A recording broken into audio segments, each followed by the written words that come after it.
It only has to overload the sensors, drain the interceptors, and force one wrong decision 10 seconds too late.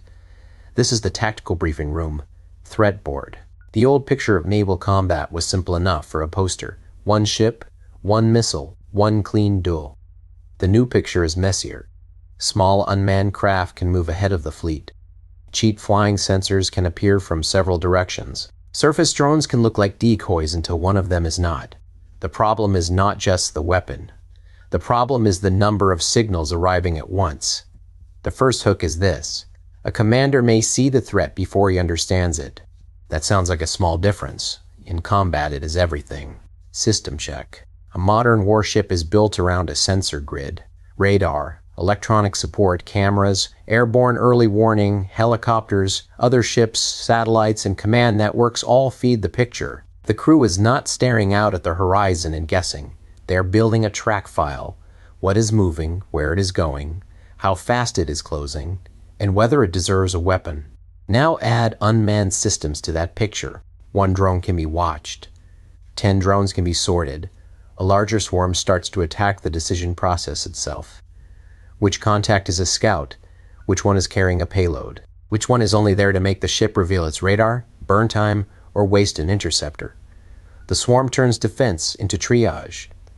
That is why the next war at sea may begin as a sensor race before it becomes a missile fight. Here is the part that keeps commanders awake. The screen can be technically correct and still operationally confusing. A radar return can be real. A camera feed can be real. An unmanned craft can be real. But the question is not only whether the contact exists, the question is what it means right now. Is it mapping the formation? Is it testing reaction time? Is it trying to pull a helicopter away from another sector? Is it marking the ship for someone else? That is why the board gets crowded so fast. Each small platform becomes a demand for attention. The watch team has to protect the ship, protect the formation, and avoid being manipulated by the attacker. A swarm does not have to be elegant. It can be noisy, cheap, and uneven. Its power comes from forcing the defender to make too many classifications under too little time. Sensor grid. Public exercise footage shows unmanned surface vessels operating as part of fleet experiments, not as science fiction props. They are test platforms, scouts, relay nodes, and sometimes targets for a larger concept. Push more eyes into the battle space without putting more sailors in the most exposed position. This is where the viewer needs to stay with the board. The drone itself is not always the decisive object. The data path is. A small unmanned craft that spots a ship, confirms a route, or forces a radar to light up can shape the fight even if it never fires. It becomes part of the kill chain. Kill chain. Find, fix, track, target, engage, assess. Every step takes time. Every step can be disrupted. A swarm is dangerous because it can pressure several steps at once. It can hide the real threat among false ones. It can make the defender commit too early. It can force a ship to protect itself while the larger formation is trying to keep a mission alive. The competitor-style version of this story would be one dramatic sentence. Drones are the end of the aircraft carrier. That is too simple. The real story is sharper. Drones do not automatically end the carrier. They make the carrier strike group prove that its sensors, command links, escorts, and weapons can work together under clutter. Look at the tactical problem in layers. First, there is detection.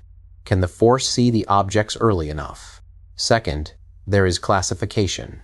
Can it tell the difference between a harmless contact, a scout, a decoy, and a weapon? Third, there is authority, who is allowed to act and how fast can the decision move. Fourth, there is weapon choice. Does the ship jam, maneuver, launch, shoot, or hold? Each layer can succeed by itself and still fail as a chain if the timing is wrong. This is why the most important visual is not only the drone, it is the command room board. The board shows the defender's real burden, sorting dozens of small facts into one decision. Failure point. The cost exchange is brutal. A defender may have exquisite missiles, trained crews, and layered sensors, but a cheap drone does not have to equal the ship. It only has to create a bad trade. If the defender fires an expensive weapon at every cheap contact, the attacker has already changed the math. If the defender waits too long, the clock may close. If the defender cannot separate scout, decoy, and strike platform fast enough, the swarm has moved from nuisance to operational weapon. Counter-move. The answer is not one magic laser or one perfect missile.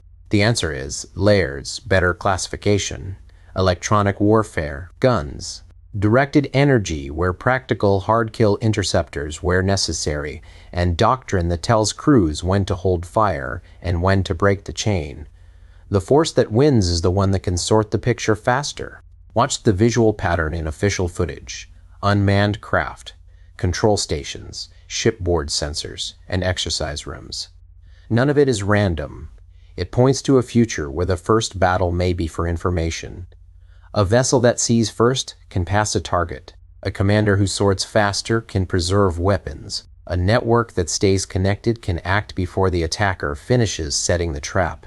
There is also a human layer. Sailors have to trust the system without surrendering judgment to it. If the display cries wolf too often, people hesitate. If the display hides uncertainty, people overreact.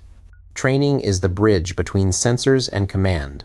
The crew needs to know what normal clutter looks like, what a probe looks like, and what a coordinated attack might feel like before it becomes a real emergency. That is why unmanned warfare is not just about buying drones. It is about redesigning the whole response loop around a faster, denser, more deceptive battle space. Command decision.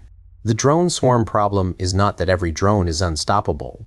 It is that every drone asks a question. Is this a scout? Is it bait? Is it armed?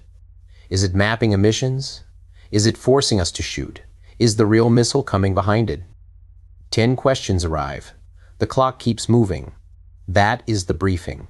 Modern war at sea is becoming less like a duel and more like an exam taken under fire.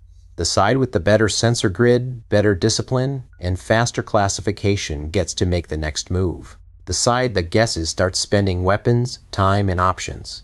Next briefing, when the missile warning arrives, the first minute decides whether the ship is fighting the threat or only reacting to it.